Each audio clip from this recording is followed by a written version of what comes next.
This isn't where I pictured myself. When Felicia told me that we were going out for drinks, I thought we were going to a small bar near home. It's quiet, sure, but that's all I need for some nights, you know? It beats sitting around the table in the back corner of some downtown dance club. Excuse me? Oh, I'm sorry. I'm waiting for my... Can I buy you a drink? I'm sorry. No. I'm here with my friend. I saw her sitting. She's an easy mark. She distanced herself from every other person in this place. She wasn't dancing, she wasn't drinking.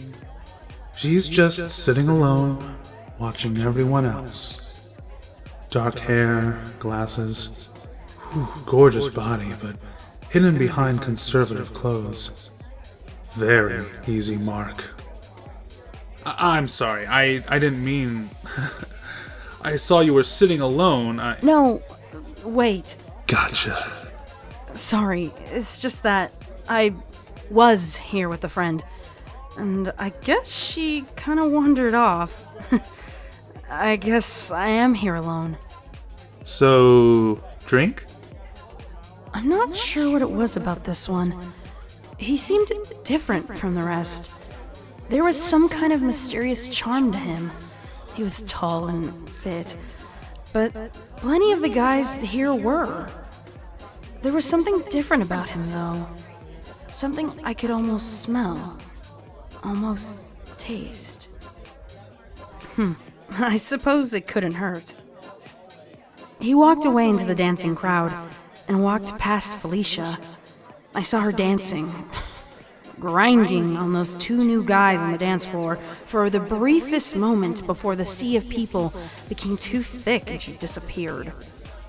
Felicia and I have been going out every night for the longest time together.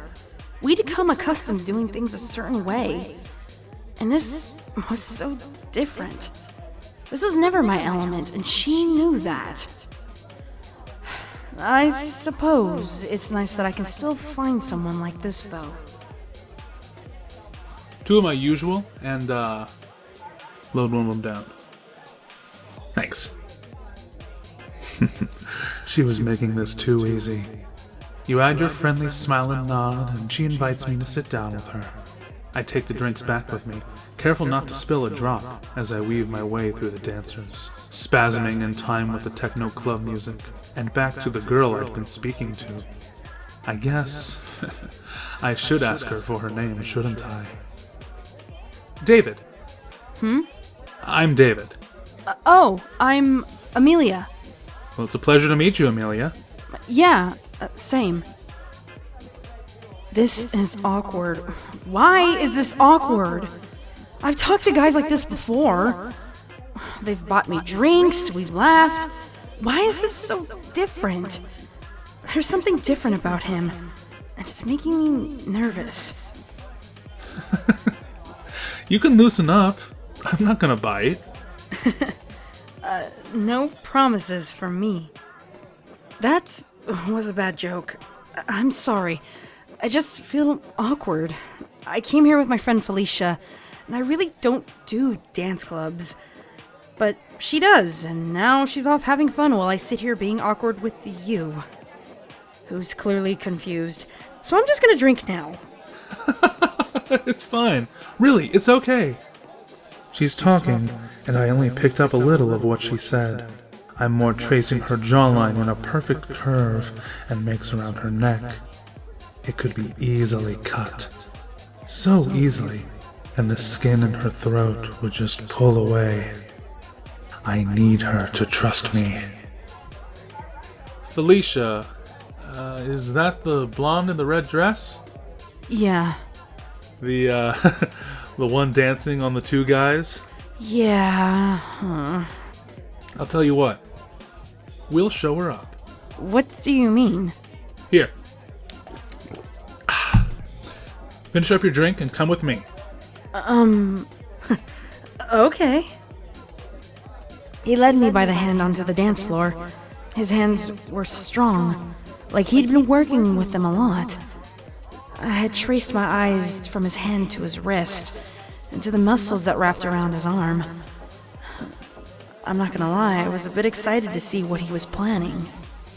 I wrapped my arms around her and began moving to the beat of the music. She's so resistant. I was hoping the drink would have loosened her up way more by now. She does start to get the hang of things after a bit, and moves her body with mine. I grip her a bit tighter and pull her closer against me. What am I doing? I feel so strange with this one. But I can't seem to stop myself. He pulls me in closer and there's this beautiful scent that flows from him. I turn my head to allow my senses better access, and my ear presses against his chest. I can hear his heartbeat. It's such a strong heartbeat. There we go. She's giving in, and soon she'll be completely ready. Oh, I have so many sharp old toys for you at home, Amelia. So many things I can do to that smooth, pale skin. We danced for what seemed like an eternity, and I still wanted it to last longer.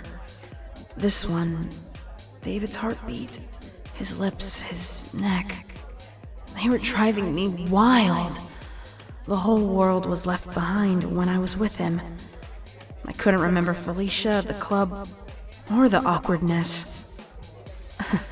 That's why it probably made so much sense to say yes when he asked me if I wanted to go home with him.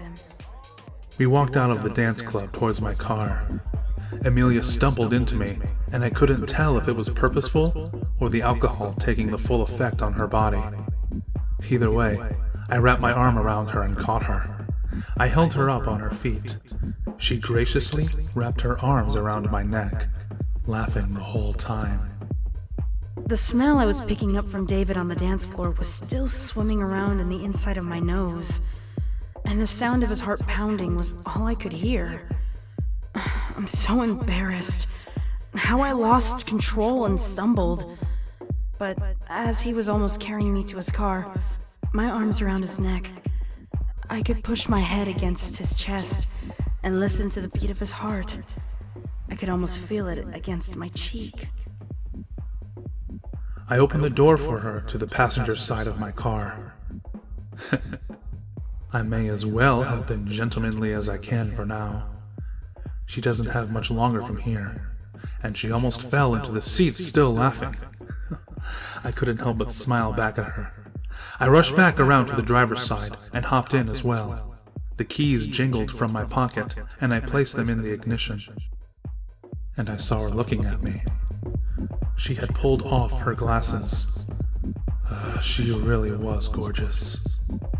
I was almost regretful for what I was going to do to that face. And from the looks of it, she wasn't going to let us get home first. What am I doing? I'm not this kind of a person. I don't just leave with someone like this. But whatever was going on with this one, it was driving me wild. I needed it now. I couldn't hold back any longer. I leaned in closer to David and my hand reached behind his head.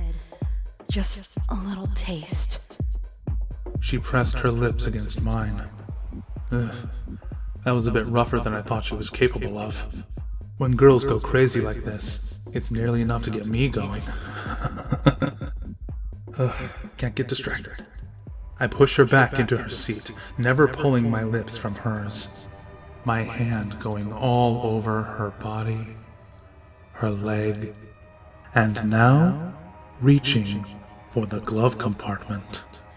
I can't help but explore his body with my hands. I can feel his pulse racing. Am I doing that to him? I hope I am. The feeling of his heartbeat and that intoxicating smell is all I can think of. This one has cast a spell on me somehow, but I was loving it, and I needed to taste more of it. The glove box fell open easily and silently, just as I designed it to, and the hunting knife. I'm so glad it was clean from the last time. It got so messy last time. I broke our kiss for just a moment to find and wrap my fingers around the handle. No, don't break away. I need to taste more. I need it. I angled the tip of the blade towards her stomach. Oh, please, I need this. I can feel her mouth tracing my neck. This is what I've been waiting for. She doesn't see a thing. This is what I've been wanting. She's as good as...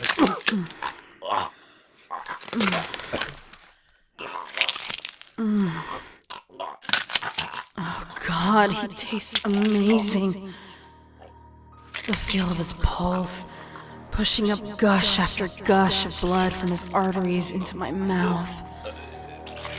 I couldn't have waited any longer for this.